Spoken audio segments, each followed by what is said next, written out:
공부로 바로 들어가겠습니다. 우리가 오늘 받은 핸드아웃은 그동안에 6페이지 정도 됐는데 오늘은 좀 길게 8페이지가 됐습니다. 내용이 좀 많이 있는데 함께 저희가 그 시간을 잘 이렇게 활용해서 그 시간 안에 한번 우리가 그 진행을 해보도록 그렇게 하겠습니다. 복습 내용을 제가 장황하게 설명을 드렸습니다. 보시면 아시겠지만 1페이지 하단부터 3페이지 위에까지 윗단까지 이렇게 정리를 해드렸는데 그 내용을 저희가 잠시 보도록 하겠습니다. 우리가 지난 시간에는 창세기 3장부터 11장에 나오는 인간 타락에 관련된 내용을 다루었습니다. 아주 디테일하게 다루지는 못했지만 그 안에 담겨있는 굉장히 중요한 하나의 패턴을 저희가 발견하고 거기에 동의할 수 있었습니다. 그 패턴을 먼저 생각해 보겠습니다. 패턴을 기억하시는가요? 패턴. 그 사람이 범죄하였을 때에 하나님이 그게 어떻게 반응하셨는지 그 스텝이 나오지 않습니까? 네, 혹시 몰라서 여기다가 적어드렸는데 죄가 발생하면 거기에 따른 심판의 메시지가 이렇게 선포가 되고 그럼에도 불구하고 은혜의 방편이 준비가 됩니다. 은혜의 표시 내지는 방편이 준비가 되고 그럼에도 불구하고 하나님의 형벌은 그대로 존재한다. 이 형태가 3장부터 11장에 무려 5번이 나온다 하는 것을 벨하우젠이라는 신학자가 발견해서 이렇게 죄송합니다. 벨하우젠이 아니라 베스터만이 발견해서 저희가 그 내용을 이렇게 가져오게 됐다. 그리고 그걸 발전하게 됐다. 이렇게 제가 말씀을 드렸습니다. 그 패턴이 우리에게 중요한 것을 보여준다고 제가 말씀드렸는데 그 패턴은 어떤 걸 보여준다고 말씀드렸는지 혹시 기억하십니까?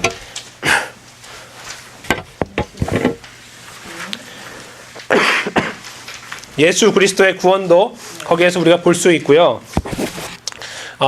앞으로 전개되어지는 창세기 12장부터 그 계속 이어지는 내용 속에 그 패턴이 변함없이 계속 이어진다는 것을 이렇게 우리가 볼 수 있다고 제가 말씀드렸습니다. 3장부터 11장은 그래서 하나님이 갖고 있는 프레임을 5번에 걸쳐서 우리에게 보여주심으로 하나님은 저렇게 역사를 진행하고 계시는가를 우리의 머릿속에 완전하게 각인될 수 있도록 하셨다는 거고요. 그 다음에 오늘부터 우리가 이제 보게 되는 족장들, 적어도 우리가 잘 알고 있는 아브라함과 이삭과 야곱으로 불리는 이 족장 시대의 주된 인물들의 삶 속에도 이 패턴은 그대로 변함없이 지켜져 나가고 있다 하는 것을 이제 저희가 보게 된다는 겁니다. 그래서 그런 의미에서 패턴이 참 중요하다고 말씀드렸는데 제가 지나왔던 저 앞부분에 보시면 아담과 하와가 범죄했던 그 장면을 잠깐 우리가 연상해 보도록 하겠습니다. 그때 우리가 연상했던 거 기억하시죠? 한국어 예전 번역에는 아담이 하와와 그 자리에 있지 아니하고 어디 다른 곳에 있는 것처럼 저희가 이해할 수 있도록 번역이 됐지만 지금 번역되어 있는 성경에 의하면 아담은 하와가 있는 그곳에 함께 present, 그곳에 함께 있었음을 저희가 감지할 수 있다. 이렇게 이해했습니다. 그렇게 우리가 이해한다면 아담의 범죄가 우리가 아담의 범죄는 너무한 말 아닙니까? 하와가 범죄했는데라고 말하기에는 그렇게 충분한 그 근거가 없다라고 우리가 볼 수 있다고 했습니다. 그리고 오히려 아담의 그곳에서 침묵했던 모습은 오히려 조금 더 소극적인 모습의 범죄 행위일 수 있고 아니면 그 자리에서 자기 대신에 액션을 취하고 있는 하와를 등에 업고 걸음 걸었다라고 볼 수 있는 해석이 가능하다고 말했습니다. 그래서 하나님께서 정해놓으신 대표자 원리에 해당되는 그 바로 대표인 아담은 어떠한 이유를 대건 관계없이 그 대표자의 자리에서 빠져나갈 수가 없다는 거. 다른 말로 바꾸면 인류의 그 대표자라는 그 자리뿐만 아니라 범죄했다는 자리를 벗어날 수 없다 하는 것을 저희가 3장을 자세히 보면서 생각해 볼 수 있었습니다. 그 부분도 우리가 기억하게 됩니다. 그리고 동시에 그 노아의 홍수에 관련된 언급을 했던 것을 기억하실 겁니다. 거기에 나오는 서사시가 뭐라고 했습니까? 예, 여기 앞에 있는 길가메시 또는 길가미시라고 부르는 저 서사시에 나온다고 했고요. 우리가 저 비교를 통해서 무엇을 발견했습니까? 첫째로 유사한 점 보셨습니까? 유사한 점. 네, 그 홍수가 있었다는 거. 그리고 사람이 다 죽었다는 거. 그런데 한 명만 살았다는 거. 그리고 배를 지었다는 거. 그리고 배가 산 위에 올라갔다는 거. 그 홍수가 끝난 다음에 나와서 신들에게 제사를 드렸다는 거. 이 형태가 성경에서 말하고 있는 스텝하고 전혀 다를 바 없는 스텝을 갖고 있다라고 말씀드렸지만, 유사점을 초월하는 상위점에서 볼 때에 다른 유사한 그런 홍수 설화보다 성경이 갖고 있는 것은 굉장히 유니크하고, 그래서 어떤 비교가 될 수 없는 내용을 갖고 있다라고 우리가 이해를 했습니다. 바로 홍수가 일어난 것은 여러 신들이 담합해서 한 것이 아니라 삼위일체 되신 하나님께서 홀로 주관하셔서 이루어 놓으셨다는 거. 그리고 왜 홍수를 일으켰냐면 사람들의 관점에서 바라볼 때 아우 시끄러워서 하는 그런 것이 아니라 죄 때문이다라는 굉장히 사람들이 생각할 수 없는 문제로 창세기에는 노아의 홍수 이야기가 기록되어 있다는 거.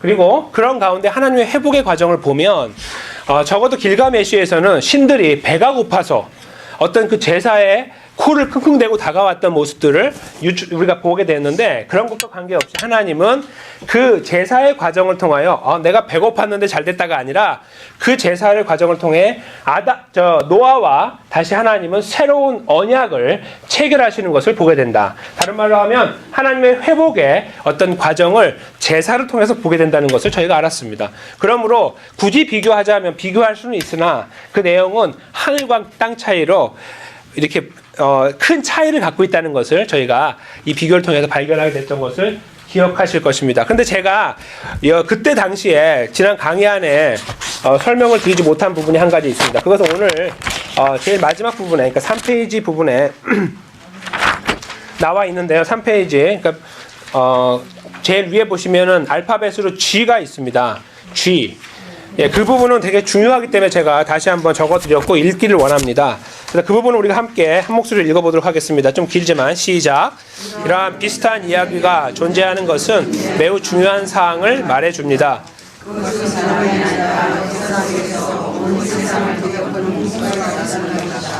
그것을 알고 그 이야기를 나눴던 사람을 노아의 그들이 번성하면서 이야기를 있는 그대로 간직한 하나님의 백성들이 있고 그 반대편에서 다른 이야기를 나누는 사람들이 있었다는 생각이다. 네, 이것은 저의 생각일 뿐만 아니라 수많은 그 리폼 티알라지안들이 갖고 있는 그런 공통 분모가 됩니다.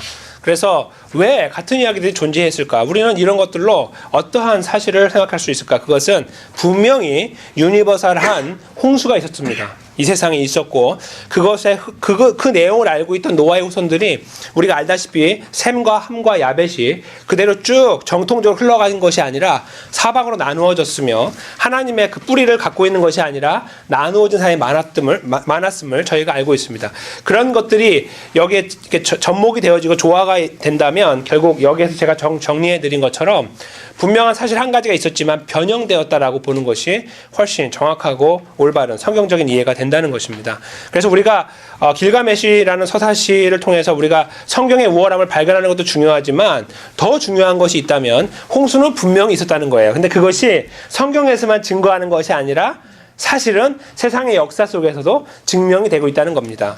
그것을 해석하고 바라보고 이해하는 것이 다를 뿐이라는 것이죠.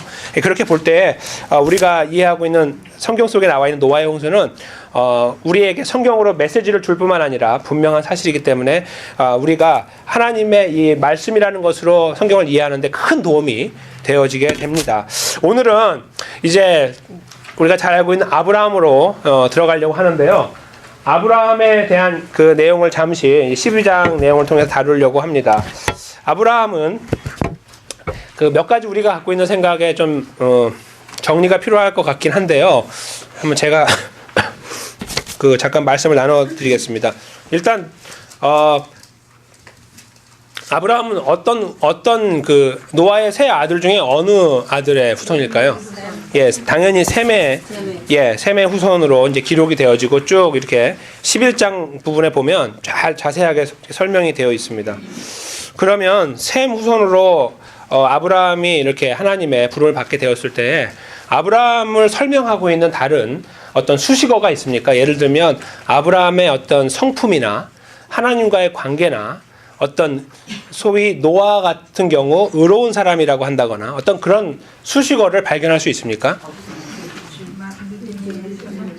예, 그러니까 지금 아닙니다라고 우리가 할 수 있고요. 텍스트에 보면. 근데 이제 믿음의 조상이라는 말이 이렇게 맴돌고 있잖아요. 아브라함 하면 믿음의 조상하고 바로 이퀄 관계를 이렇게 형성하는데 그거는 어떤 의미에서 좋지만 조금 냉정하게 볼 필요가 있습니다. 말씀 자체에서는 없어요. 예, 말씀 자체는 일단 없고 그 다음에 아브라함의 걸어가는 걸음을 우리가 자세히 보면 물론 이제 처음에 하나님의 부르신 특별한 어떤 그 이스라엘이라는 하나의 민족을 부르시는데 가장 단초가 되는 분이기 때문에 의미는 있지만 잘못하다 보면 아브라함이라는 인물이 부각되기 시작하고 그분이 갖고 있는 퀄리피케이션, 자격 조건이 상당히 그럴싸하기 때문에 하나님이 그를 붙잡고 가고 있다라는 느낌을 받을 수가 있습니다. 그래서 어떤 우리가 이렇게 추구하고 있는 하나님의 은혜라기보다는 은혜도 있지만 그 사람의 어떤 노력과 열심히 하나님을 따라가려고 하는 그런 순종의 모양들이 접목이 돼서 조상의 자리에 등극됐다. 이렇게 생각할 수 있는 겁니다. 저 조상의 자리에 올라간 이유는 아브라함이 그만큼 훌륭했다라는 어떤 우리의 이해를 바탕으로 하여 이렇게 이해할 수 있기 때문입니다. 좀 다시 말씀드리겠습니다. 말이 좀 꼬였는데 아브라함이 믿음의 조상의 자리에 올라간 것은 하나님의 은혜도 있었지만 본인이 그만큼 순종했기 때문이다라는 이해를 할 수 있다는 겁니다. 그래서 성경에 특별히 신약에 와서 예수님 중심으로 다시 바라볼 때에 그 이야기는 굉장히 위험한 결론에 도달하게 됩니다. 어떤 위험한 결론에 도달할 수 있을까요? 아브라함은 우리하고 다른 인물, 적어도 아니면 뭐 조금 이 시대를 지나와서 다윗이라는 인물로 온다면 다윗 왕과 우리는 비교할 수 없는 그런 관계, 뭐 이런 것들. 왜냐하면 다윗은 굉장히 이렇게 그 범죄의 문제에 대해서 민감했고 한번 범죄했지만 그 다음에 범죄하지 않았던 어떤 그런 모양들이 기록되어 있기 때문입니다. 그런 거. 그래서 성경에 등장하고 있는 인물과 우리를 굉장히 이격시키려고 하는 노력들이 생길 수가 있어요. 그것은 왜 그렇게 생기냐면 그들과 우리가 다르다라는 이렇게 우리도 모르는 사이에 그러한 인식들이 생길 수가 있고 소위 믿음의 조상이라고 불리는 아브라함을 그 자리에 우리 스스로가 높여서 등극을 시켜놓고 있기 때문이에요. 계속해서. 그러나 텍스트를 잘 보면 질문이 크게 생깁니다. 과연 그럴까라고. 오히려 우리는 거기서 다른 것을 봐야 되는 것은 아닌가. 그 부분을 우리가 여기서 생각할 수 있기 때문입니다. 자, 일단은 아브라함의 그 흐름을 잠깐 봅시다. 그러면 그래도 적어도 셈의 후손이니까 뭔가 이렇게 하나님하고 관계가 있지 않을까 생각할 수 있습니다. 예, 근데 그렇죠. 하나님의 주권이 여기 이제 개입하고 계시는데요. 제가 이것을 지금 순서대로 하지 않고 좀 이렇게 뭉뚱그려 갖고 좀 말씀을 드립니다. 요거 3번에 관련된 것을. 그의 아버지 이름을 우리가 알고 있습니다. 예, 데라입니다. 그 데라에 대한 정보가 어디 나와 있냐면 12장보다 그 앞에 11장에 나와 있는데요. 그가 원래 하나님께서 아브라함을 만나고 또 그의 아버지인 데라를 만나서 무슨 지시를 하셔서 데라가 자, 우리 이제 이사 가자, 이민 가자 한 게 아닙니다. 그때 당시로 하면 이민인 거예요. 우르라는 지역은 오늘날로 말하면 뉴욕쯤 되는 겁니다. 뉴욕. 가장 휘황찬란한 도시. 그리고 가나안이라는 곳은 시골이에요. 시골. 죄송합니다. 필라델피아. 죄송합니다. 네, 저도 필라델피아 살고 있지만 뭐 이런 비교라고 볼 수 있어요. 좀 더 비교가 크다고 볼 수 있는 거예요. 상대할 수 없는 도시. 그런데 데라가 우르에 살다가 어디로 가려고 하냐면 가나안으로 간다고 합니다. 그 사실 알고 계셨습니까? 아니, 지금 우리가 보면 하나님이 아브라함을 부르신 다음에 가나안으로 가잖아요. 그러니까 마치 가나안으로 가는 것은 하나님의 인도하심이라고 우리가 딱 볼 수 있습니다. 전혀 몰랐던 곳인데 간 것처럼. 그러나 11장을 잘 보시면 11장 31절 같은 경우 보시면 지금 원래 데라가 아버지가 그리로 가려고 원래부터 생각했던 거예요. 그리고 누구랑 같이 갑니까? 그 자손들을 다 데리고 이주를 하고 있다는 겁니다. 근데 이주를 하는데 이주하다가 잠시 들렸어요. 제가 여기 지금 지도를 하나 실어놨는데요. 여기 보시면 여기 이제 앞에 지도를 봐주십시오. 여기에 포인트가 안 되는데 지금 죄송합니다. 여기가 우르라는 곳이고요. 이제 바벨론이 여기 있잖아요. 여기가 이제 문명의 발상지라고 보는 곳 아닙니까? 여기가 이제 굉장히 휘황찬란한 곳이고요. 여기에서 떠나서 이렇게 해서 여기까지 가요. 하란. 그러니까 여기가 원래 가야 될 곳인데요. 이렇게 안 가고 이렇게 갔다는 거예요. 그래서 그냥 여기 하란에서 잠시 머물다가 어떻게 됐습니까? 예, 다 데라가 거기서 이제 생을 마치잖아요. 그래서 그 다음에 하나님이 그를 만난 곳은 정확하게 보면 하란이에요. 우르가 아니고. 그래서 좀 안타까운 부분 중에 하나는 이 책 있잖아요. 이 책에도 제가 이제 오늘 그 번역서 나눠드렸지만 이 책에서도 그 부분이 미스가 됐습니다. 다른 말로 바꾸면 아브라함은 우르로부터 부름을 받았다 이렇게 이제 표현하고 있어요. 책에서. 근데 그것은 약간 미스한 거예요. 텍스트를 정확하게 캐치하지 못한 그런 결과입니다. 텍스트를 잘 보면 아브라함이 여기까지 왔다가요. 아버지 돌아가셨으니까 아버지 장사하러 다시 가지 않았어요. 여기 가서 아버지 묻고 났더니 하나님 불러서 이렇게 온 게 아니라 여기에 있다 그냥 온 겁니다. 그래서 이게 그냥 아브라함의 흐름이에요. 그냥 쭉 왔다 갔다 한 게 아니라 여기서 바로 갔기 때문에 하나님이 나타나서 오늘 12장에 등장하고 있는 하나님께서 아브라함 부르시는 장소는 하란이라는 곳입니다. 다른 말로 바꾸면 아브라함은 어떤 그 굉장히 휘황찬란한 곳이었던 우르라는 곳을 박차고 저기 그 구석진 곳에 그냥 이렇게 어떤 사명감을 가지고 이동한 사람이 아니라 원래부터 아버지의 의도에 따라서 이사를 했던 거예요. 근데 하나님이 그 가고 있는 그를 붙잡으셔가지고 원래 가려고 했던 가나안으로 인도해 나가시는데 그냥 간 게 아니라 그때부터 붙잡으신 하란에서의 걸음부터 완전히 새로운 걸음을 걷게 된다. 이제 그렇게 우리가 이해를 하는 것이 옳겠습니다. 아브라함의 새로운 어떤 캐릭터가 등장하고 어떤 특별한 게 나타났기 때문에가 아니고 또 그 걸음 자체가 드라마처럼 이렇게 갑작스럽게 이루어진 것이 아니라 원래 그의 계획이었을 수 있는 그 하나의 계획을 통해서 하나님의 개입하심이 있는 거죠. 하나님께서 이렇게 어떤 사람을 택해가지고 가고 있는 방향을 전혀 반대 방향으로 틀 수도 있습니다. 그렇죠? 근데 이 아브라함을 잘 보면 그렇지 않았을 수도 있다는 것을 우리가 바라보게 돼요. 왜냐하면 그의 원래 가고자 하는 곳은 아버지의 어떤 유언일지 모르지만 아버지가 원래 원했던 것은 가나안이었기 때문입니다. 이유는 모르지만 그래요. 근데 하나님은 오히려 그래서 사람을 바꾸어서 새로운 방향으로 인도하시기도 하지만 그가 가고 있는 그 걸음 속에 들어오셔갖고 그냥 개입해버리시는 거예요. 그때부터 그가 완전히 바뀐 상태로 원래 가고자 하는 걸음을 걷는 거죠. 그렇게 하나님이 역사하시는 경우가 바로 아브라함의 경우이다. 우리는 이렇게 생각해 볼 수 있을 것입니다. 12장 1절에 나오는 말씀 하나님께서 네. 아브라함에게 이르시되 너는 너의 고향과 친척 아버지의 집을 떠나 내가 네게 보여줄 땅으로 가라. 그 말씀은 하란에서 받았다는 얘기예요. 하란에서 받았죠. 하란. 그러니까 네. 하란에서 그 고향 땅을 얘기하는 것은 하나님께서는 저기를 얘기하는 게 아니고 하란 그 자체를 얘기하시는 거예요. 그 부분은 우르를 이야기할 수도 있습니다. 고향 땅이니까. 그렇죠. 컨퓨전 예.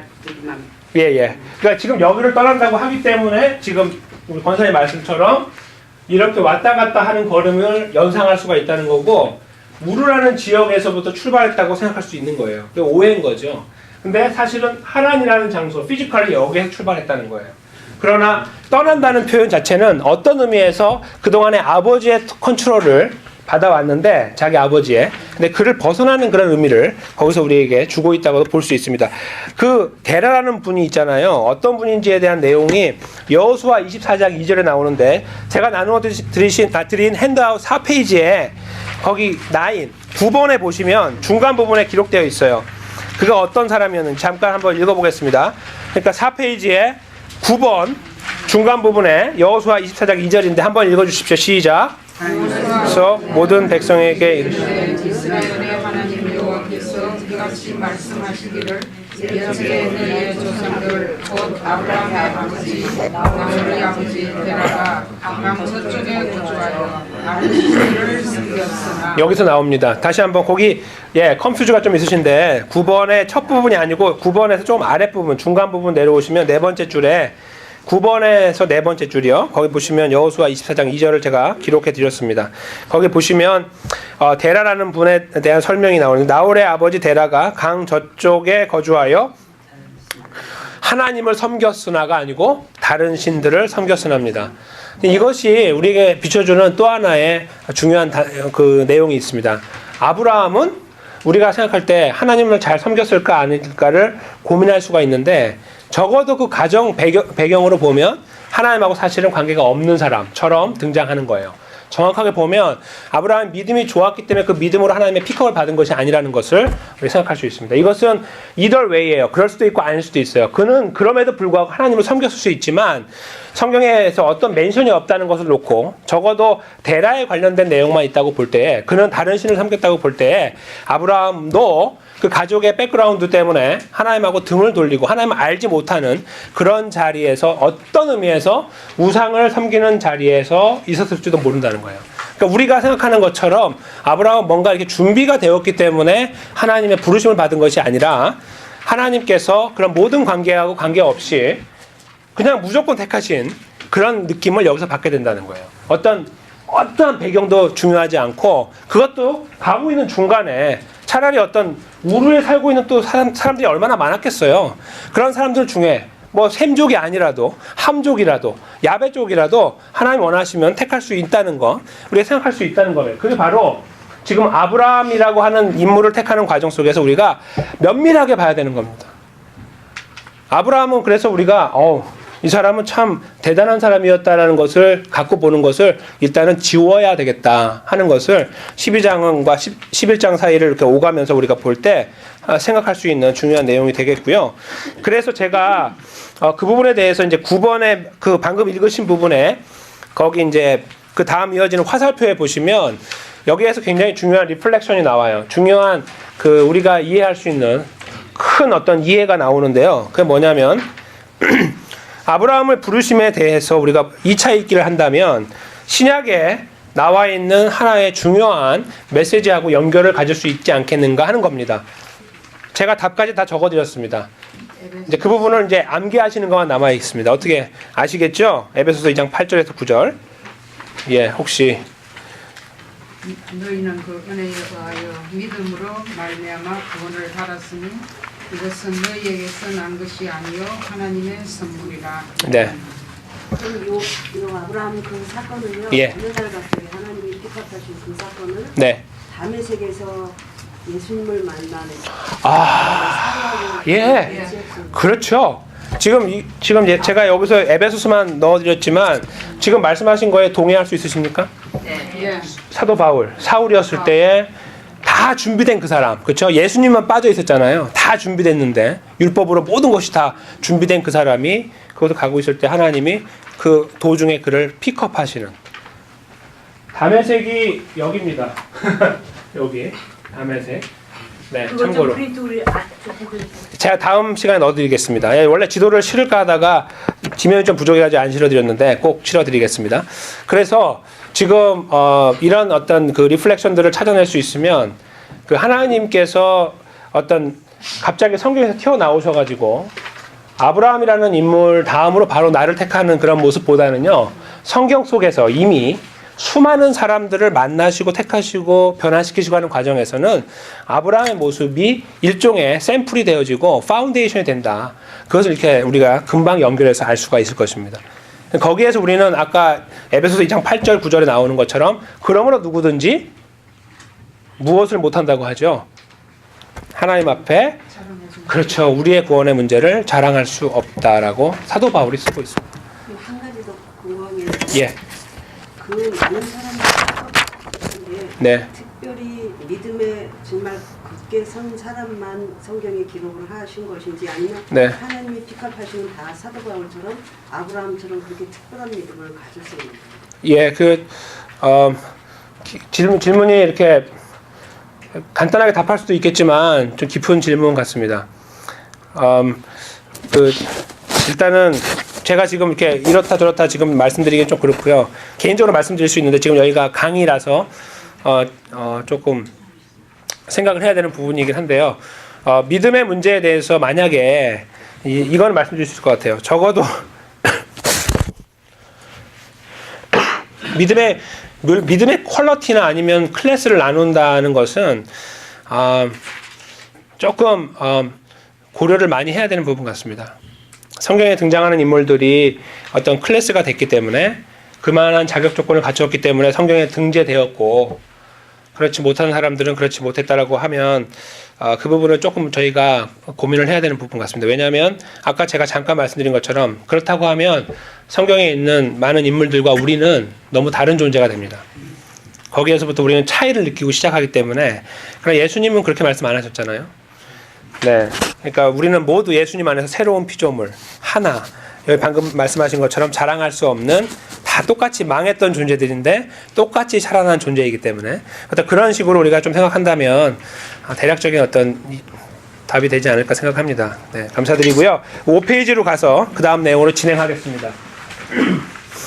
참고사항을 좀 볼 텐데요. 참고사항으로 제가 바로 와서 조금 내용이 좀 셜로우한 느낌이 있습니다. 아브라함에 대해서요. 그러니까 아브라함을 부르시는 과정 속에 나타나고 있는 제가 좀 강조했던 거. 그걸 이제 적어도 그는 배경이 별로 없었고 그 다음에 그가 가고 있는 걸음 자체에 대해서 어떤 드라마처럼 변해진 어떤 그런 걸음이 있는 것이 아니라 어떤 의미에서 그는 평범한 걸음을 걸어가고 있었을지도 모르지만 걸음 속에 하나님의 개입하심이 있어서 그의 체질이 바뀌고 그의 존재가 바뀌고 그의 주인이 바뀌고 그를 컨트롤하는 존재가 바뀌어지는 가구는 있어요. 그런데 그렇게 되어지는 상황이 묘사되고 있다. 이렇게 보는 것은 큰 틀을 우리에게 제공할 수 있다라고 봅니다. 그동안에 저희가 이제 참고사항으로 갈 건데요. 제가 에노마 엘리시나 아니면 길가메시 설화를 갖고 와서 이제 굳이 말씀을 드리고 챌린지를 드렸던 것 중에 하나는 비교를 통한 이 비교를 통해서 하나님 말씀이 분명하고 정확하고 불변하다 이걸 설명드리기 위함이었는데 오늘 여기에 나오는 이 리무 목록이라고 하는 것은 조금 그 다음에 누지라는 게 있어요. 이 두 가지는 좀 다른 양상을 갖고 있습니다. 이것은 어떤 걸 말해주냐면요. 이제 적어도 아브라함 시대부터는 그런 놀라운 기적이라는 것보다는 평범한 일상 있잖아요. 이렇게 그런 것들을 이렇게 묘사가 되거든요. 뭐 사람이 갑자기 막 기적이 일어나는 것보다는 어떤 그런 일상으로 돌아온 느낌이 들어요. 근데 그렇게 되어질 때에 이 성경을 비판하는 사람들 중에 아브라함과 이삭과 야곱의 어떤 역사성에 대해서 질문을 던지는 분들이 있어요. 그건 다 만들어낸 허구다. 특별히 누가 그걸 만들어낼 수 있냐면 이스라엘 사람들이죠. 왜냐하면 이스라엘 사람들에게 아브라함은 하늘과 같은 존재잖아요. 자기 가장 큰 조상이고 하늘과 같은 존재인 아브라함의 역사를 마치 한국에 단군 신화를 만든 것처럼 그렇게 그들이 조작해서 만들어낸 가상의 인물이고 가상의 이야기다라고 주장하는 경우가 있습니다. 실제로. 그렇기 때문에 그런 부분에 대해서 우리가 아니야 라고 말할 수는 있지만 그럼 어떻게 아닌데? 라고 말했을 때 잘 모르잖아요. 근데 여기에 등장하고 있는 이 두 자료는 아브라함 시대를 이렇게 대충 연상해서 볼 때에 그 시대 안에서 아브라함이 실제로 존재했을 가능성이 많다는 것을 우리에게 보여주는 중요한 자료가 됩니다. 어떻게 그럴까요? 적어도 그 자료에서 말하고 있는 생활 풍습 같은 거 있잖아요. 그때는 어떻게 살았으며 결혼 풍습은 어떻게 했으며 어떤 장자 상속 같은 거 어떻게 했으며 이런 거 아니면 서로 약속을 할 때는 어떻게 했으며 이런 것들이 있잖아요. 그런 것들이 역사 속에 계속 흘러오면서 계속 같은 시대에 존재한 게 아니에요. 그 시대만 존재했습니다. 어떤 500년이면 500년 그 시대만 존재했거든요. 그래서 그 시대 안에 존재했던 그 풍습을 이해하는 가운데 성경에서 말하고 있는 아브라함의 이야기 속에도 이 풍습이 나온다면 이건 어떤 겁니까? 조작해서 나올 수 있는 이야기가 아니라는 거예요. 그 시대를 살아야만 이해하는 거거든요. 그러니까 그 시대 속에서 쓰여졌고 그 시대 속에서 그가 하고 있는 행동을 보면 그 시대 속에 살고 있는 보편적인 사람들이 행동하는 것과 똑같다. 이걸 본다는 거예요. 그걸 보면 아브라함은 절대로 우리가 윽박질러서 하는 것이 아니라 역사의 자료를 통해 볼 때 실존했을 가능성이 거의 100%라는 거예요. 그거를 만들어내가지고 그때 당시를 유추해서 만들 수 있는 것은 불가능하다는 겁니다. 그리고 예를 들어서 아브라함이 그 시대를 살고 있지만 전혀 다르게 행동해요. 막 이렇게. 그 시대하고 걸맞지 않게. 그러면 이상하죠. 그러면 오해를 하게 돼요. 이상하다. 그러나 그는 오늘 우리가 이제 잠깐 볼 것인데요. 정말 성실하게 그 시대의 사람이었습니다. 그 시대에 살아가는 방법을 그대로 따라간 사람이었어요. 대단하게 특출하고 뛰어난 모양보다는 그냥 연약한 하나의 사람으로 시대에 그냥 얽매여서 거기에 지배를 받으며 살아가는 하나의 모습으로 성경이 기록하고 있다는 겁니다. 그 내용을 우리가 잠깐 보도록 하겠습니다. 적어도 리무라는 목록이 이제 왜 중요한지 잠깐 설명을 잠깐 드리면요. 제가 나눠드린 책, 오늘 구입하신 책에 자세하게 나와 있어요. 그래서 꼭 읽어보시기를 당부드리는데, 제가 이제 설명을 드리면 강의로서, 리무라는 것은 그 당시에 이제 아시리아라는 나라가 있는데요. 이 아시리아 나라의 왕이나 관리를 리무라고 불렀는데, 리무가 통치한 연도를 자세히 기록했어요. 근데 모든 나라가 기록하잖아요. 역사가 없는 그런 고대 나라가 없죠. 다 기록한단 말이에요. 근데 왜 하필이면 리무가 중요하냐 하는 겁니다. 거기 이제 강의 안에 5페이지에 2번 그 긴 장황하게 설명되어진 그 내용 속에 등장하고 있는데요. 이클립스가 한번 있었어요. 일식이 한번 있었어요. 그러니까 5번째 줄이죠. 위에서 5번째 줄. 2번에 첫 번째부터 해서 하나, 둘, 셋, 넷, 5번째 줄 보시면 그들이 기록한 내용 중에 일식이라는 게 있는데, 그게 오늘날의 데이터 그 어떤 과학 기술로 측정이 되는 거예요. 응? 측정이 되는데, 그때가 언제냐면 예수님 오시기 763년, 날짜는 6월 16일, 시간도 오후 4시가 나오는 거예요. 근데 그 시간에 관련된 이 역사가 그 리무에 기록되어 있는 거예요. 근데 그걸 따져보니까 정확해요. 지금부터 거슬러 올라가는 시간이. 그러므로 무엇을 생각하냐면, 이제 과학자들이나 신학자들은, 그러면 리무의 리무가 보고 있는 앞에 뒤에 계산을 우리가 잘 따라가면 역사를 뒤로 거꾸로 거슬러 올라갈 수 있겠구나를 알게 되는 거예요. 다른 자료들은 조작됐거나 변경됐거나 이런 게 많을 수 있는데, 마침 이 리무라는 것은 역사적인 하나의 중요한 사건이 있었는데, 그것을 과학적으로 증명해낸 포인트하고 정확하게 일치하기 때문에, 비록 이것이 과학적인 자료는 아니지만 이걸 놓고서 기준점을 삼을 수 있는 거예요. 기준점. 그래서 리무는 우리만 쓰는 게 아니에요. 과학자들도 쓰고 있는 중요한 자료가 되는 겁니다. 그래서 그 리무를 통해서 시간을 거슬러 올라가기 시작하면요, 거기 제가 복잡한 수 계산을 넣어드렸는데, 맨 마지막 줄에 좀 보시면 아브라함이 살았을 시대는요, 적어도 2166년, 그러니까 예수님 오시기 전이죠. 어라운드쯤 되는 거예요. 그래서 만약에 정확하게 이야기할 수 없고 그냥 이렇게 대충 잡아서 본다면 1500년경에서 2000년경에 아브라함이 존재했다, 이렇게 말할 수 있다는 거예요. 그렇게 보면 틀림없다는 거예요. 그 안에 반드시 들어가는 거예요, 아브라함이. 그러면 이제 그 다음에 해야 될 게 뭡니까? 그 당시에 1500에서 2000년 사이에 생활 풍습을 봐야 되잖아요. 그렇죠? 그 생활 풍습을 봐야 아브라함이 살았던 것과 맞는지 안 맞는지를 볼 수 있다는 거예요. 바로 그것이 두 번째입니다. 누지라는 거예요. 이것은 여러 학자들이 계속해서 이제 발견해내고 있으면서 그 내용을 파악하고 있는데, 그 중에 이런 게 있어요. 만약에 어떤 여성이 당시에 불임이에요. 네? 아이를 낳지 못하면 자기의 여종을 남편에게 주는 계약이 있었어요. 그게 오늘날에도 그런 게 있는지 모르겠습니다. 어떤 부족에. 그렇지만 당시에 마침 굉장히 정확한 타임 프레임 안에 저런 문화가 있었어요. 불임할 경우에는 그걸 해결하기 위해서 종을 주었다. 우리는 굉장히 익숙합니다. 왜냐하면 성경에 나와 있고 읽었으니까. 아브라함이 이걸 이야기를 다 읽고 나니까 우리는 익숙해요. 이게 뭐 특별한가? 그런데 특별하죠. 이런 나라가 어디 있습니까? 지금 여기에 지금 누지라는 문서를 보면 그런 법이 아예 계약으로 나와 있다는 거예요. 그 다음에 아내와 누이 관계가 존재했다는 거, 그러니까 스파이저라는 학자가 발견한 건데, 저것도 누지라는 걸 잘 연구해서 발견한 건데, 그 내용에 보면 아내와 누이의 관계가 있어요. 아내와 누이는 당시에 있잖아요. 굉장히 우스운 법이 하나 있었는데, 자기가 이제 누나가 있단 말이에요. 근데 이 누나를 돈을 벌기 위해서 이제 그게 목적인지 아닌지 모르지만, 아니면 누나가 좋아하는 어떤 남자가 있어요. 결혼하려고 하면 이 동생이나 아니면 오빠가 이 딸을, 누나나 아니면 여동생을 그 사람에게 43개를 주고 이렇게 누나로 팔아요. 먼저 누나로 먼저 줘. 그래서 이제 네 누나 해라, 이렇게 준단 말이에요. 그냥 받아요. 누나로 받은 다음에 같이 이제 살려고 하는데, 잠깐 하고 그 누나를 내가 다시 너의 아내로 팔겠다, 이렇게 말할 수 있다는 거예요. 그러면 43개를 더 받아요. 그럼 83개를 받을 수가 있죠. 근데 그게 이때 당시에 그냥 이루어졌던 법이었어요. 되게 우스꽝스러운데도 우스꽝스럽고 어떻게 사람이 그럴 수가 있을까 하지만 그게 그때는 일반적으로 이루어질 수 있는 그냥 계약 조건이었다는 거예요.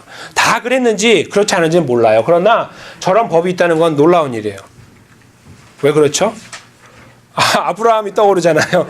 이 아브라함, 이 겁장이 아브라함, 자기 아내를. 근데 그게 어떤 임기응변적인 어떤 그런 모습이라기보다는 그가 어떤 사람이에요? 그 시대의 산물이에요. 시대와 함께 살아가고 있는 벗어나지 못하는 그 문화 속에 살았던 사람인 것을 보여주고 있는 겁니다. 뭐 여기에서 그런 의미에서 너무너무 중요한 단서들이 되고 있고요. 그 다음에 이제 아브라함 시대를 시작하는 어떤 의미가 될 수 있는 2000년대, 그러니까 예수님 오시기 2000년 정도, 20세기 정도 되는 그 시간에 쓰여진 알라리크나 아니면 마리 하티라는 문서가 있어요. 근데 이 문서는 너무너무 중요한 거예요. 왜 중요하냐면 보십시오. 짐승을 어떻게 해요? 갈라놔요. 그리고 의식을 하는데 그게 무슨 의식이냐면 약속인데 여기 중요한 게 있어요. 여기 중요한 게 이제 거기 강의 안에 다 나와 있는데요. 이 중요한 게 뭐냐면 이 약속을 할 때에 이 문제를 다 짊어지는 존재가 있어요. 약속을 두 명이 한단 말이에요. 어떤 쌍방이 하는데 그 중에서 힘이 더 세거나 이런 사람 있죠. 높은 사람이거나 이 사람이 이 언약을 체결했어요. 그러니까 이렇게 돈이 없고 부족한 사람이 내가 그냥 힘이 없으니까 이거 하겠습니다. 내가 다 책임지겠습니다. 이렇게 하지 않고 당시에는 힘센 사람이 이 문제를 책임지는 거예요. 근데 그래서 짐승을 갈라놓고 그 안에를 걸어가는 이런 행위를 할 때에 그것을 하는 사람이 힘센 사람이 하는 거예요. 그래서 이것을 뭐라고 표현하냐면 self curse라고 표현해요. 학자들은. 그러니까 자기 저주의 행위다. 다른 말로 하면 이 모든 책임을 자기가 받겠다는 거예요. 이 문제가 해결되지 않고 문제가 부서지면 망가지면 이 책임은 내가 진다. 이런 의미로 계획을 했다는 거죠. 우리가 잘 아는 것처럼 아브라함이 창세기 15장에 짐승을 갈라놓았을 때 아브라함이 지나갔습니까? 하나님이 지나갔습니까? 예. 너무 똑같지 않으십니까? 지금 이것은 하나님이 저걸 따라갔나? 그런 게 아닙니다. 저 당시에 행해졌던 그러한 풍습 자체가 아브라함이 그 속에 푹 담겨져가지고 살아왔다는 거예요. 그것을 이해할 수 있는 틀은 이거밖에 없어요. 아브라함이 하나님의 언약을 그 가치를 진정으로 이해할 수 있는 유일한 방법은 이거밖에 없는 거예요. 왜냐하면 당시에 이것이 가장 스트롱한 약속의 행위였기 때문이에요. 이거 말고 다른 거, 뭐 집을 맡겨라, 집을 담보해라, 뭐 이런 걸 하면 당시에 그런 게 전혀 없거든요. 이 개념 속에 들어오지가 않아요. 이해가 되지 않는 거예요. 하나님이 아브라함의 이해하는 틀 속에 들어오셔서 그가 이해할 수 있는 범위 안에서 당시에 행해졌던 틀을 가지고 충분히 이해할 수 있도록 배려해 주신 거예요. 그래서 이런 과정들을 사용하셔서 하나님과 아브라함이 언약을 체결하게 된다 하는 것을 저희가 이해하게 된다는 겁니다. 그럼 법이 막 짐승들은 자르셨는데 네. 비둘기 가문은 자르지 않은 걸로 되어 있나요? 예. Any special meaning? 그것은 제가 연구하지 않았습니다. 그래서 제가 오늘 이렇게 말씀을 제가 생각나는 건 드릴 수 있지만 그렇게 드리면 좀 안 됩니다. 관계에 있는데 네. 쪼개지 않아왔고 그렇죠. 그 다음에 말씀이 네. 하나님 아브라함이 두려워했다는 얘기가 나오는데 예. 그게 연결이 안 돼요. 저는. 그 부분을 연결을 제가 이제 만약에 디테일하게 그걸 준비했으면 지금 말씀드릴 수 있는데 제가 알고 있는 생각으로는 답이 되지 않을 수가 있어요. 그래서 제가 그건 좀 조심스럽고 제가 연구하면 말씀드릴 수 있습니다. 그래서 제가 혹시라도 기회가 되면 만약에 우리 마지막 시간 같은 경우에 좀 시간이 있으니까 그때 제가 조금 말씀드릴 수 있을 것 같아요. 제가 좀 기록을 해놓고요. 그 다음에 준비를 해보도록 하겠습니다. 이 아브라함, 네. 구별된 거죠. 네. 좋습니다. 혹시, 네, 여기까지 내용 다 따라오셨죠? 여기까지 내용. 예. 다음에. 네. 그래서 이제 저희가 1차 읽기, 2차 읽기로 이제 좀 넘어가 보려고 하는데, 제가 이것을, 이 강의안을 디테일하게 지금 설명드리지 않은 이유는요, 혹시 너무 깊이 들어가면 시간의 제한을 받을 수 있고요. 제약을 받다 보면 또 숫자 검사를 못하기 때문에 그래서 이렇게 좀 여기 적어드린 것은 디테일하지만 제가 좀 러프하게 이렇게 중요한 포인트만을 지적하며 간 겁니다. 근데 이것이 왜 중요하냐면 우리는 아브라함을 읽을 때 너무 이렇게 낭만적으로 읽을 수가 있습니다. 좀 죄송한 표현입니다만, 그러니까 아브라함을 보호하려는 차원에서 읽어요. 이렇게 내가 우리의 믿음의 조상이니까 보호하려고 이렇게. 모든 것이 좋아 보이는 거죠. 다 로만스로 보이는 거예요. 불륜으로 안 보이고. 예를 들면 좀 다른 표현이긴 하지만, 그러나 그렇게 보지 말고요. 정확하게 텍스트가 말하고 있는 것을 자꾸 끄집어내려는 노력은 그것이 필요하다는 걸 제가 말씀드리는 거고요. 그런 차원에서 나오게 되는 어떤 밖에 외부에서의 자유주의자들이나 이런 사람들이 던지고 있는 아브라함은 만들어낸 인물이라고 하는 그런 어떤 상상의 이야기들 앞에서 저희가 이건 또 무슨 이야기야 하지 않고 이 사람 참 모르네 하면서 타일러 줄 수 있는 실력을 갖기 위해서 이 누지와 그 리무에 관련된 말씀을 드린 겁니다. 그래서 이런 내용을 갖고 그러므로 우리는 갖고 있는 하나님 말씀 속에 있는 아브라함이라는 인물은 결코 우리가 어떤 막 품어줘야 되는 인물도 아니고 하나님이 다 하셨으니까 관계없어요. 그리고 그 인물은 실제로 우리와 같은 성정을 갖고 있었다는 거예요. 우리와 같은 성정을 갖고 이 문화 속에 푹 빠져서 스트럭을하며 살아가는 하나의 연약한 존재였다는 거죠. 그렇게 우리가 아브라함을 이해하고 읽어나가면 너무너무 내용이 흥미진진합니다. 왜냐하면 아브라함의 행동보다는 그 안에서 역사하고 있는 하나님이 보이기 때문이에요. 아브라함을 보면서 이 사람 참 잘했네 이렇게 보지 않고 그는 계속 연약함을 드러내고 있으나 나도 이런 데를 우리가 그에게서 발견할 수 있지만 그에게 함께 하신 하나님의 은혜가 지금 동일하게 이 문화 속에서 힘들어하고 의식주 문제로 힘들어하는 미래에 대한 문제로 힘들어하는 우리와 똑같았던 그와 함께 하신 그 하나님이 지금도 우리하고 변함없이 함께 하시며 우리를 인도하고 계시는구나 하는 큰 테두리를 가질 수 있다는 겁니다. 그걸 가지고 우리가 성경을 이해하고 읽어나가면 오늘 12장부터 시작되어지는 아브라함 이야기, 족장시대 이야기가 새로운 관점으로 더 풍성하게 다가올 것이다. 그런 생각을 하게 됩니다. 이제 1차 읽기와 2차 읽기라는 마지막 7페이지로 가도록 하겠습니다. 이제 강의안으로 마지막 페이지입니다. 여기에서는요, 그 창세기 22장 제가 하나 예로 22장 1절에서 19절 말씀, 오늘 제가 다루지 않은 거라서 제가 일부러 이걸 다루었는데, 바로 아브라함이 이삭을 하나님께 제물로 바치는 장면이 기록되어 있는 부분입니다. 아마 이 부분을 숙제로 하신 분도 계실 것 같은데요. 네, 여기에서 여기 적혀 있는 내용을 죄송합니다. 자꾸 적혀 있는 내용을 쭉 읽어 나가기보다는 좀 저희가 한 시간의 여유를 좀 가지고 여기 계신 분들께서 준비하신 답안을 좀 나누어 주시면 내용이 더 풍성해지겠다 생각합니다. 그래서 1차 리딩, 그러니까 1차 읽기를 하신 것들이 혹시 여기가 아니라도 나는 이 부분을 이렇게 읽었는데 이런 부분에 대한 생각이 있었습니다. 이게 있으시면 이렇게 편하게 말씀해 주시면 감사하겠습니다.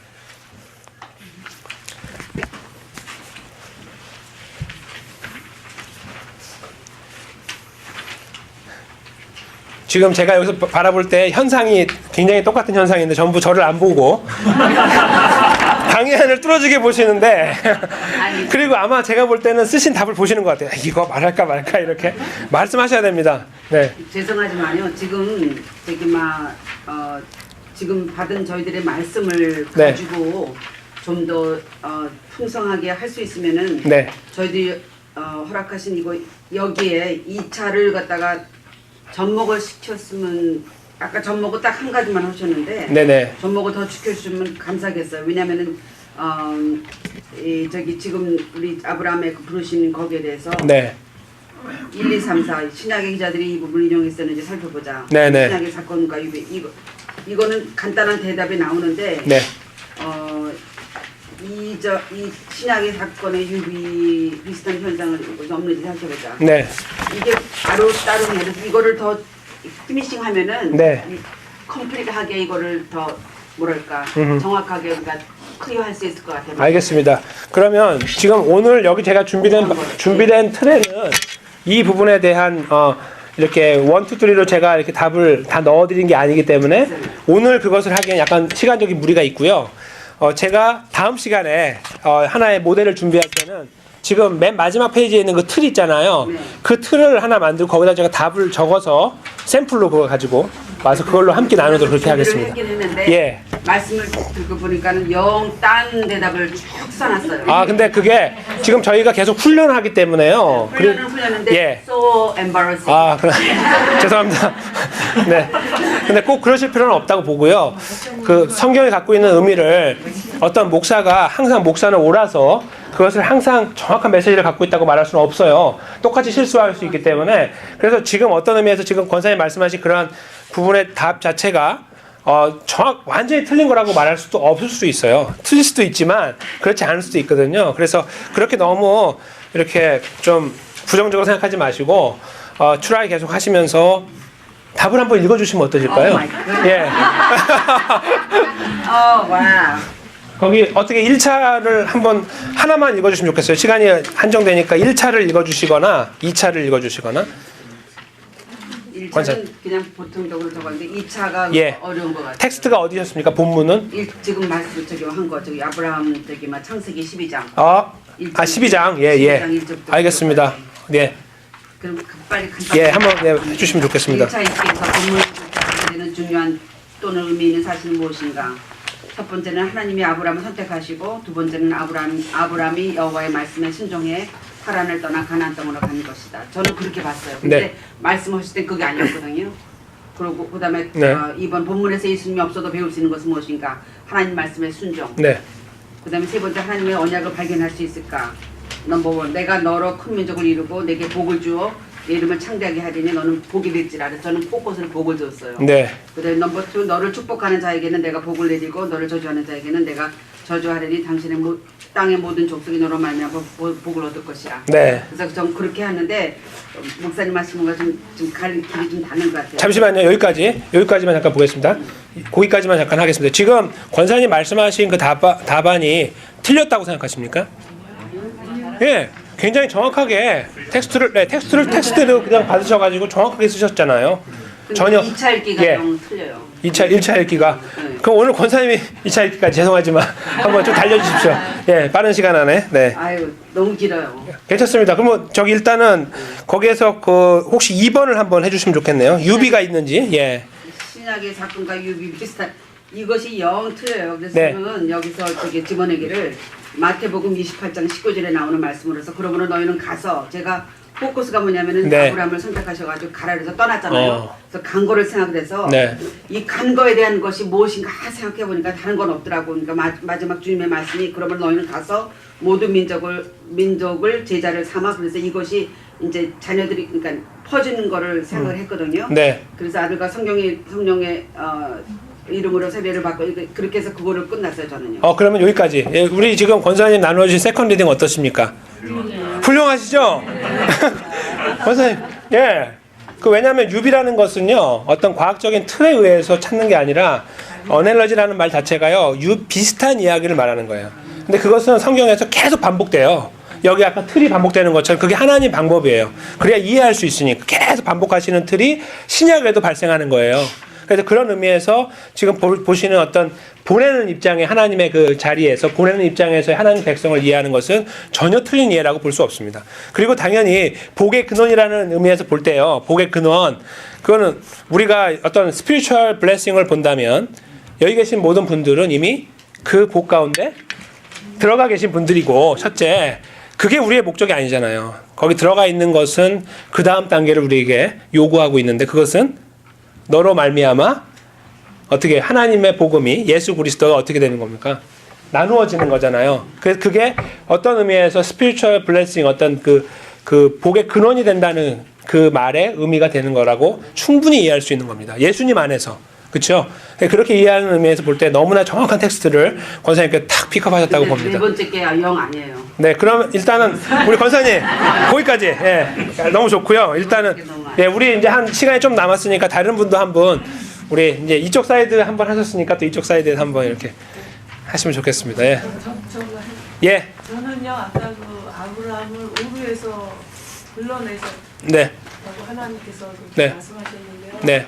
그 우르라는 그것은 온갖 그 어느 성경책에서 어느 그 창세기 그 책자에서 읽으니까 그 우르라는 곳에는 온갖 잠신이 있는 거예요. 네.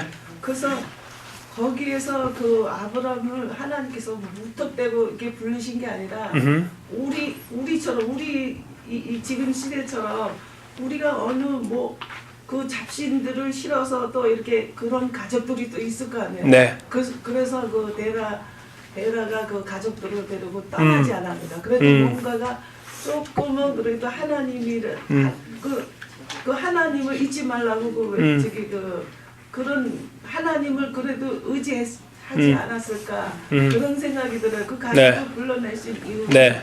하나님께서 벌써 눈여겨 보셨다? 아니 예. 자기를 의지하는 그런 마음이 그만큼이라도 있었기 때문에 아. 하나님을 네. 불러내신 것 같아요. 근데 아. 그때도 하나님을 불러내신 게 아니고 네. 그래도 어. 무언가가 나한테 메리트가 있었다? 그런 네. 게 있었던 것 같아요. 아, 네. 그래서 불러내신 것 같아요. 네. 그런 글이 있었군요. 그런 내용의 책이. 네, 그렇군요. 그 우르되는 곳은 네. 완전히 네. 별 잡신이 다 있던. 그럼요. 당시에 가장 이 번성했던 지역이니까요. 그래도 네. 그 사람들 중에서 그거를 믿는 그 사람들 중에서 우리가 싫어할 수도 있는 거잖아요. 그렇죠. 이제 그런 다양한 그 추측이 가능한데요. 왜냐하면 데이터가 정확하지 않으니까 그 어떤 표현이 안 돼 있기 때문에 그런데. 정확하지는 네. 않지만 우리가 싫어하는 게 있잖아요. 네네. 내가 어느 불교 옛날 어렸을 때 불교 앞에 그 마당 앞에 가면은 네. 뭐 우리 엄마 시대 때는 조금 그 불교를 좀 믿는 그런 게 있잖아요. 예. 그 앞에 가서 돌부치 앞에서 막 이러는데 저는 속으로 그랬어요. 아유 뭐 참 무식하다. 네. 놀다가 저는 하나 이런 생각을. 근데 싫어하는 게 그 데라 가족, 아브라함 가족에 그런 게 있었기 때문에 네. 떠났다는 그게. 네, 지금 우리 권사님 말씀해 주신 거는 네, 권사님 말씀해 주신 것도 우리가 그렇게 추측할 그거는 사실은 데이터를 바탕으로 한 건 전혀 아니고요. 추측이라고 볼 수밖에 없는데 이제 성경에서 우리가 찾은 여호수아 말씀에 근거해서 볼 때는 그럴 수도 있고요. 그렇지 않을 수도 있습니다. 그런데 성경의 전반적인 프레임에서 볼 때는 그렇지 않다고 보는 것이 더 좋습니다. 그러니까 다른 말로 바꾸면 싫어서 떠났다기보다는 다른 이유 때문일 수 있고 하나님을 향한 마음보다는 그것과 전혀 관계없는. 왜냐하면 성경 전체 프레임에서는 메리트가 전혀 없거든요. 구원에는 인간의 메리트가 0%, 0.1% 없기 때문이죠. 그런 프레임으로 볼 때요. 그런 안경으로 예수님의 편에서 보면 그 움직임 자체에서 정확한 하나님의 주권이 어떤 사람의 의지하고 관계없이 그냥 임하여 모든 과정들을 픽업하고, 예를 들면 사울이 하필이면 가고 있는 다메섹에서 만나는 것도 마찬가지가 되는 거죠.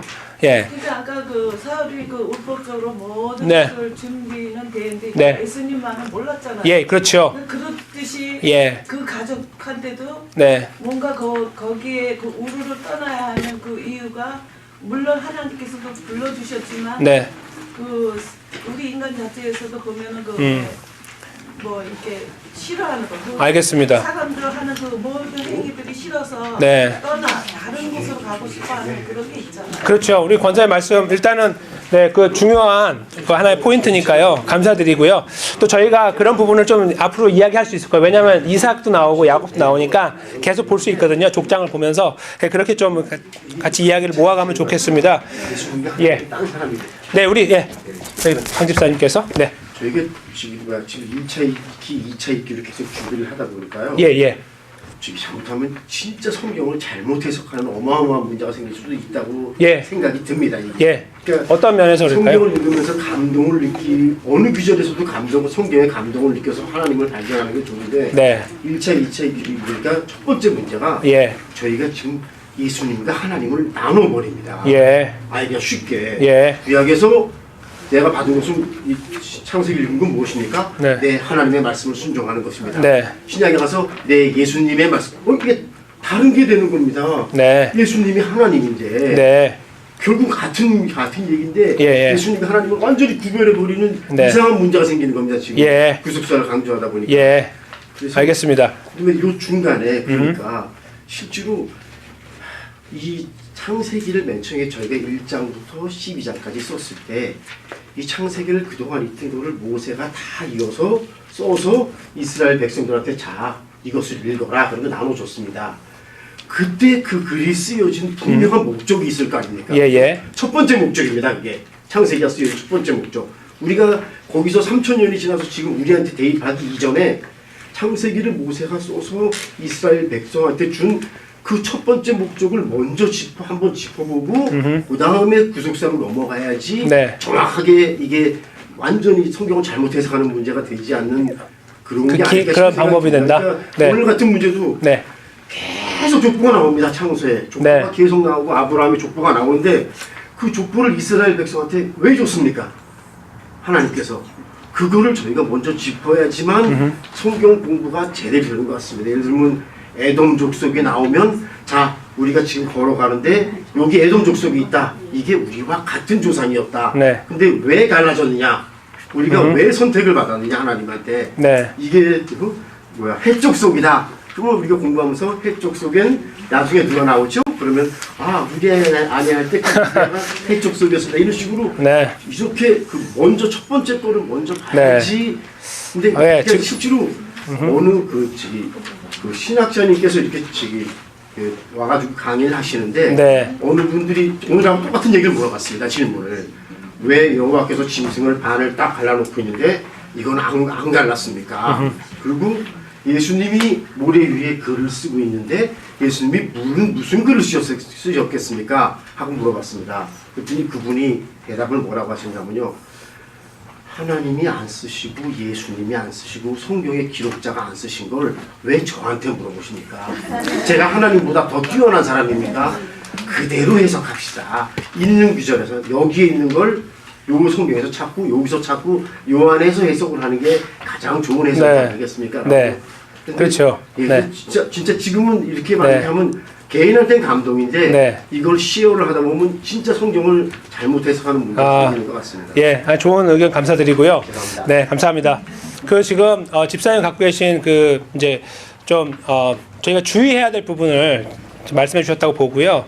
그러니까 1차 읽기하고 2차 읽기가 우리가 이제 함께 훈련하고 있는 과정이긴 하지만 지금 말씀하신 것처럼 1차 읽기 자체를 읽을 때에 자꾸 이렇게 그 안에서 예수 그리스도를 빼내는 그 시도가 좀 이렇게 위험할 수 있다는 것은 위험할 수는 있습니다. 그러나 이제 그 부분을 우리가 지금 현재 적어도 창세기 강의 안에 있는 동안에는 좀 이렇게 팔로우 해주셔가지고 같이 저도 스트럭을 하니까요. 같이 하면서 좀 우리 집사의 말씀을 좀 귀담아 들으면서 그 부분을 주의하면서 같이 가면 지금 우리가 추구하고 있는 성경의 메시지의 더 풍성한 의미를 파악하는데 이렇게 도움이 되지 않을까 생각을 하게 됩니다.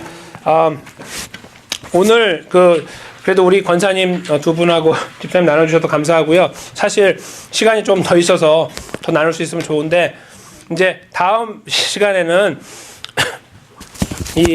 오늘 나누지 않으신 분들도 준비를 해주시고 너무 이렇게 쑥스러워하지 마시고 내 것을 하면서 뚫어지게 바라보지 마시고 저를 가르치신다고 생각하시고 부모님으로서 저를 가르친다고 생각하시고 이렇게도 볼 수 있지 않겠느냐를 말씀하신다고 생각하시고 해주시면 클래스에 큰 도움이 될 거라고 봅니다. 그래서 그렇게 같이 이렇게 참여할 수 있으면 좋겠고요. 다음 시간에 계속 이어서 오늘 미처 나누지 못한 1차 읽기의 예와 2차 읽기 예도 한번 이렇게 참조해 주시고요. 다음 시간을 준비해 주시고 다음에는 창세기 25장부터 27장까지 내용 아니죠. 어떻게 되죠? 정확한 프레임이 네. 아니요, 잠시만요. 다음 시간에가 25장부터 36장이죠. 네, 그래서 이삭에 관련된 것만 제가 픽업한 거예요. 그러니까 그 안에 이삭과 야곱과 에서가 섞여 있어요. 근데 그리고 사실은 이삭은 보시면 아시겠지만 너무 초라합니다. 그 긴 방대한 내용에 너무 초라한데 거기만 제가 택한 거예요. 새 패키지. 그래서 그 중에 하나를 택하셔가지고 좀 읽으시고 이삭에 관련된 내용과 이 어떤 창세기 큰 프레임 안에서 이해할 수 있는 그런